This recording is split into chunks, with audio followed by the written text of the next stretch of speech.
Alright,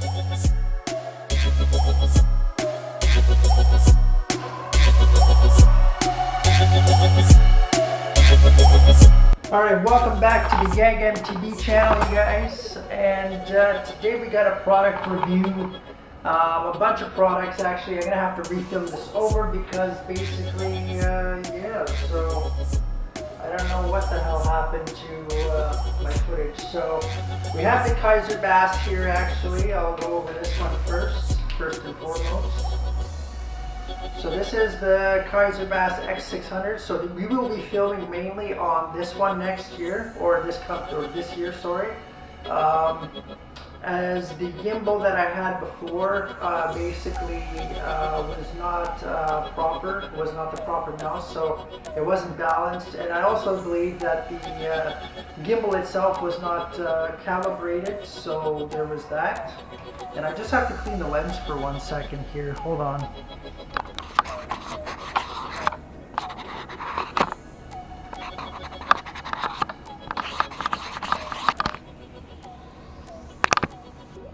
Hopefully that's a lot better. It's not so cloudy. I believe it was cloudy. Hopefully you guys are enjoying the 4K so far. So yeah, so this is the Kaiser Baas X600, and I really love this camera actually. I like it a lot more than this one. Don't get me wrong, both cameras are really great. Kaiser Baas has a great X series lineup all the way from 250 to 650 now. So they have now it's like this one, but it comes with a screen on it, and it's a little bit bigger than this. And actually, I really don't need that screen on the front. It's irrelevant to somebody like me. I just need to see the screen on the back and make sure that I know that I'm filming. And yeah, so I mean, like, for some people, they really want that screen on the front. I think it's more of a want than an actual need. But regardless, you know, it's personal preference, right? So the thing about this one that I like is that it's actual waterproof. So the thing is with this one is I don't need a waterproof casing, like I was mentioning in one of my videos, like the X400 that we're filming on currently. The case actually will allow it to go up to 40 meters. That's a lot. And this one only has a 12-meter waterproof body. With the crack in it, I don't think that's gonna, you know, be suffice for waterproof. So I do have to get that replaced before my 1 year replacement is up. So that is something I do need to get done before, you know, it's too late. And I'll end up having to spend another $250 on this stupid camera, you know. It's not stupid, but you know what I mean. Like, it's just a hassle to have to do that over again. So there's still warranty on this thing, so I will go ahead and use the warranty for that. Yeah, you guys will see a lot more footage with this thing this coming up year. I'm sorry that you guys didn't see a lot of footage. I don't know how to use this camera fully properly. The last footage that you guys seen, the downtown night vlog number 2, that was filmed on this camera actually. Like I said, these things don't last in the cold very much. That's why I don't actually want to film in the winter time too much.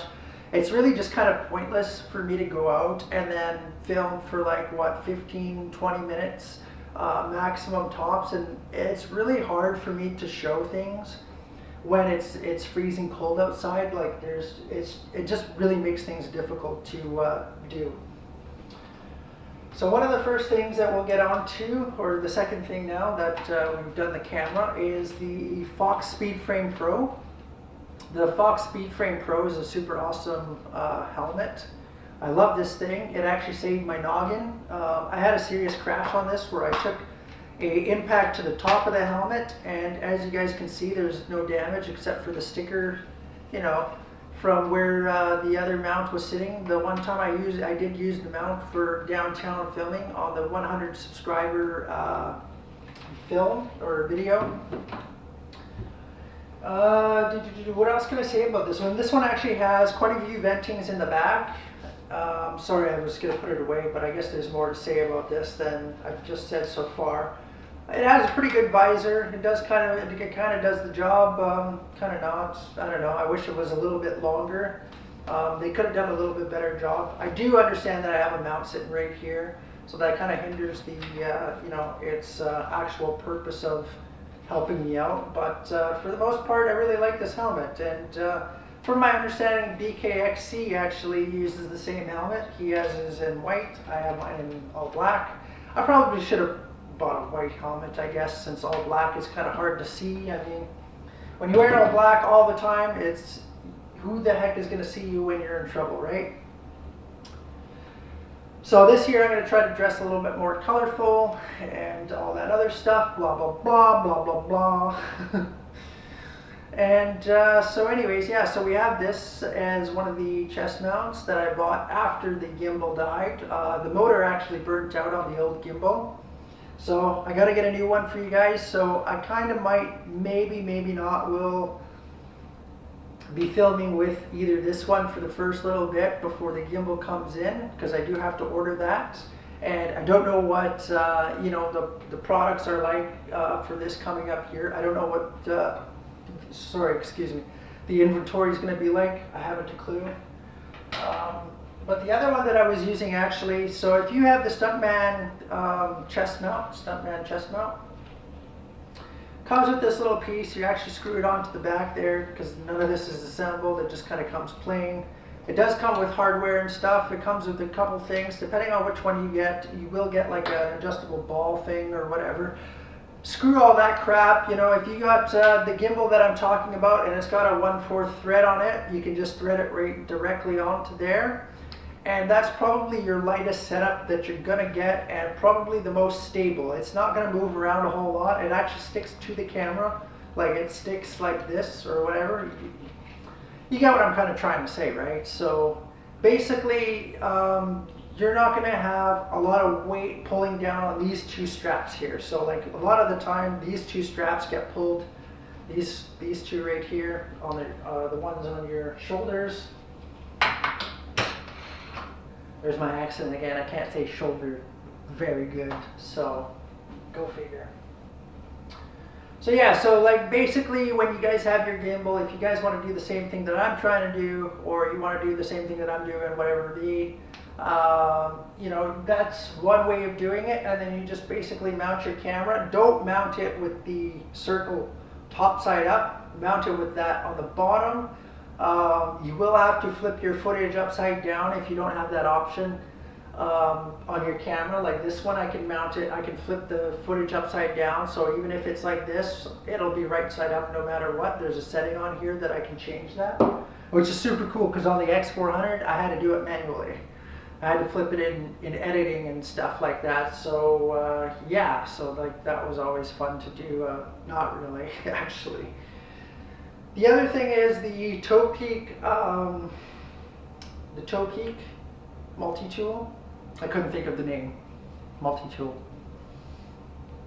And I really like this multi-tool. That actually comes with a few different things.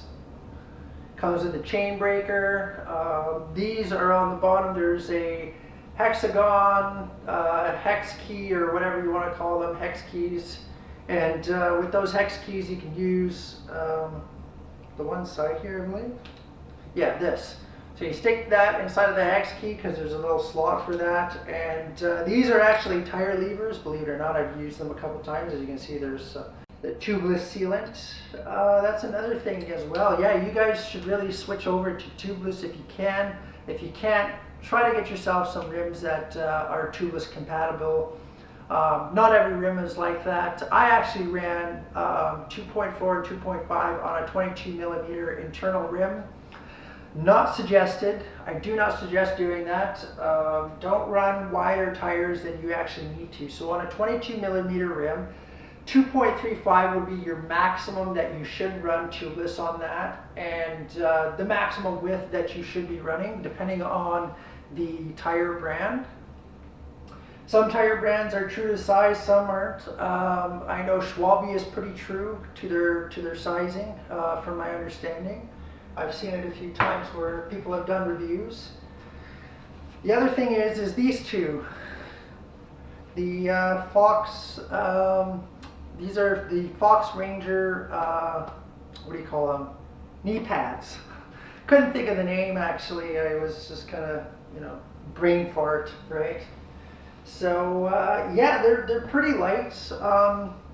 They have a mesh in the back here, as you guys can see. There's a mesh, pretty stretchy. I actually really like that because I will admit that the back of my leg did get a little bit sweaty with these on, and the front did kind of get a little bit hot because there's no, you know, like, yeah, it is pretty light and it is kind of cool. Like, you can see my finger right through that, right? Obviously. But the problem is that they are kind of sweaty because they're black. So they do attract a lot of heat. Here in Canada, we do get pretty hot, like up to 30 degrees, 34 degrees Celsius, which is pretty hot for us here in Alberta. We get a really dry heat, kind of like the desert almost, but it's a little bit different. I guess it's like the desert, but without that moisture from the coast or whatever. The other thing is the V60 pedals, super awesome bearings, as you can see there. It'll spin forever and ever and ever. Let's see how long we can go for. Bang! That's still going, still going. Wow. Okay, it finally stopped. So the V60 pedals. I don't know if you guys can see that V60. They've got some pins to them. They're not very high. You can switch out the pins actually for different ones if you need more grip on there. But I find these actually pretty grippy. Some might beg to differ or whatever, but you know, that's fine. Everybody has a personal preference to what kind of shoes they like. I was using the geo-trekking SPD / clipless pedals this summer. I switched over from these to that. I should actually go get those shoes, actually, just 1 second here. And we're back. So these are the 510 Kestrel lace with a strap. Love them. Love them, love them, love them. What can I say about these shoes, actually? The thing I could say that I loved about these shoes was the amount of power that you could put down through the pedals into the drivetrain and really get the efficiency that you needed. One of the things with clipless is basically you can push and pull. You can just plain old pull with them, I guess, unless you're like super tired like I was at the end of my 77-kilometer bike ride. I found that I was more pulling on the pedals instead of pushing, kind of pushing and pulling. The reason why you can do that is because you have this, and you can kind of pull up on the pedal as you're pushing down and pulling up and pushing down and pulling up. It does kind of change your riding a lot more. You become a little bit more smooth. You do become a little bit more scared on certain features and certain sections of trail, just because if you feel like you're feeling a little sketchy on the bike or whatever and whatnot, it does kind of get scary at times, but you can just slip your heel out like that. So when you slip your heel out like that, you'll basically come unclipped and you're free. So you can put a foot down. The only thing I can say bad about these shoes is that the fact that they're a little bit heavy. So they do got some weight to them, just because of the really stiff sole to them, I think. And as you can see, I can't even bend them. Like, I literally cannot bend that shoe. And that's kind of what you want for shoes. You don't want them to bend at all. You basically are losing a lot of power when you have a really bendy shoe, and you're not really efficient on the bike, I guess you could say. So there's that. And the other thing I could say is we got these Ergon Ga Tubes, so Ergon Ga Tubes. I really wasn't a big fan of these grips or whatever, just because you're gonna have to get them right. So just to somewhere like that or like this, I think it was. I don't know. I'm not sure. Like, you do have to kind of play with them and just kind of move them ever so slightly, really, to find where that that feeling in your hand. I would prefer something a little bit more bulkier because I've got big hands. Grabbing a small, just grabbing this in general is it really just kind of like strains my hand more than it needs to. So I think I'll probably opt out for something like what BKXC did, the fat paw grips. I'm really going to be looking into something like that, some kind of option.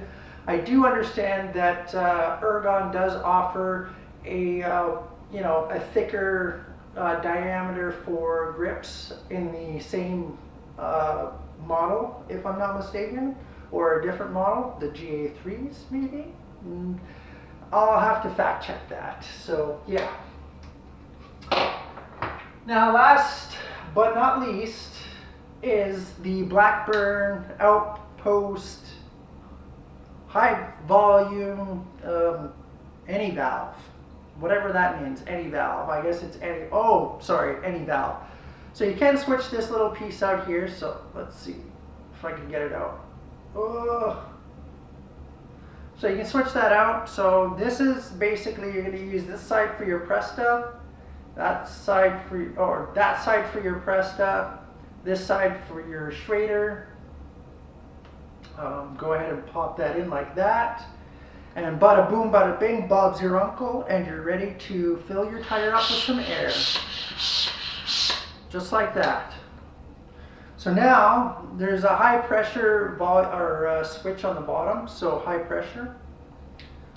And then there's also a high volume for when you need to seat your tires. So this will actually seat your tires. It said so on the packaging, and from what I read, I will have to look that up again. Don't quote me on that. I'll have to fact check that once more for you guys. I'll make sure I include that in the video. Brian, include that in the video because you forgot last time. Last but not least, I will have to leave a link in the description for all of these things, for everything that I have that I've used this so far, plus the gimbal that I was using this year. I'm sorry that I didn't get to do a proper review on that gimbal or anything like that. I know that I did release one, but I deleted it because it just really wasn't, there was a lot of footage that I just really wasn't pleased with, and I really felt like I could do better for you guys. And so that was part of the reason why I deleted a lot of the footage. That's why we're revamping this whole channel over, in case you guys are wondering why the heck did you do what you did. Let me just clarify that I really just wasn't happy with the footage, and really wasn't all that great. This year went a lot better than the previous year. Now I do understand that you can't just start at the top. You have to work your way up with YouTube and your subscribers and everything like that. And let me just say for the record, I do appreciate you guys following me, subscribing to the channel. I have a Facebook page. If you guys want to follow that, I'll leave the link in the description as always, and the Instagram page as well. If you guys could follow me on there, that would be awesome. Many blessings, and we'll see you in the next video. Take care. Boom!